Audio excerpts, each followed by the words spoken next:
Deep Web Horror Story. Penumpang gaib. Saat itu aku sudah selesai mengantarkan penumpang di daerah Cilandak, kemudian berniat untuk pulang. Tapi di tengah jalan terlihat seorang anak laki-laki memakai hoodies, celana jeans dan membawa ransel. Anak itu lalu melambaikan tangan memintaku berhenti. Aku berhenti dan membuka kaca jendela. "Mau kemana, Di?" Anak itu mendekati jendela. "Depok, Bang, daerah Beji." Kebetulan sekali sebab rumahku tidak jauh dari daerah tujuan anak itu. Karena itu kuputuskan untuk mengantarkannya, lalu kusuruh ia masuk. Anak itu kemudian masuk dan duduk di kursi belakang. Kondisi jalanan pada saat itu sudah hampir sepi. Jadi perjalanan kami lancar tanpa hambatan. Sesekali kulihat anak itu lewat spion belakang. Ia hanya diam saja melihat jendela. Ku coba membuka obrolan dengan anak itu. "Habis dari mana, Dik?" "Les," jawab anak itu. Wajahnya tetap memandang jendela. "Oh, kelas berapa?" tanyaku lagi. "Kelas 3 SMP, jawabnya padaku.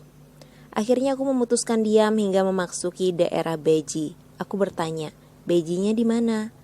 "Palem." Aku kemudian mengemudikan kendaraanku mengikuti arahan anak itu. Hingga akhirnya kami masuk ke sebuah perumahan di Jalan Palem.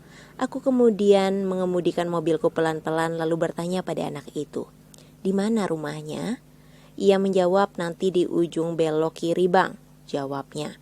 "Rumah kedua di sebelah kanan," tambah anak itu. Kuikuti arahan itu kemudian sampai di sebuah rumah bertingkat.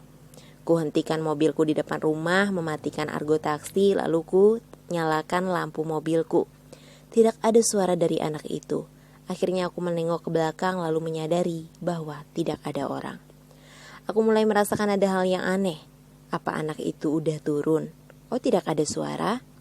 Tiba-tiba kaca mobilku diketuk oleh seorang ibu-ibu. Aku kaget lalu membuka kaca jendela mobilku. "Pak, berapa ongkosnya?" tanya ibu itu. 45.000, jawabku masih kaget dengan kejadian ini. "Anaknya kemana, Bu?" "Anak saya sudah meninggal tahun lalu. Memang kadang-kadang pulang ke rumah." "Makasih ya, Pak, udah diantarin." Ibu itu menyodorkan uang padaku. Hantu anak kecil dalam kumpulan cerita horor nyata tadi sebenarnya tidak akan mengganggu siapapun. Ia juga tidak akan masuk ke dalam mobil jika tidak dipersilahkan. Jika sudah masuk pun, ia hanya akan meminta diantar pulang ke rumahnya saja. Masyarakat setempat menganggap anak laki-laki itu adalah arwah penasaran. Konon hantu itu adalah seorang anak yang meninggal di perjalanan sepulang mengambil pelajaran tambahan. Karena itulah ia selalu meminta diantarkan pulang ke rumah ibunya. Nah, apakah kumpulan cerita horor nyata tadi sudah membuatmu takut? Demikian kumpulan cerita horor konon yang benar-benar terjadi atau nyata. Apakah ada cerita yang berhasil membuat bulu kudukmu berdiri? Jika ada, jangan sampai kamu tidak berani untuk tidur ya di malam hari ini. Jika ternyata cerita tadi bisa berhasil membuat nyalimu menciut, mungkin memang kamu adalah orang yang pemberani. Tapi ingat, jangan kemudian kamu menjadi jumawa dan sok jagoan, karena makhluk-makhluk gaib tersebut bisa melihat kelakuanmu. Sampai sini dulu di Deep Web Horror Story.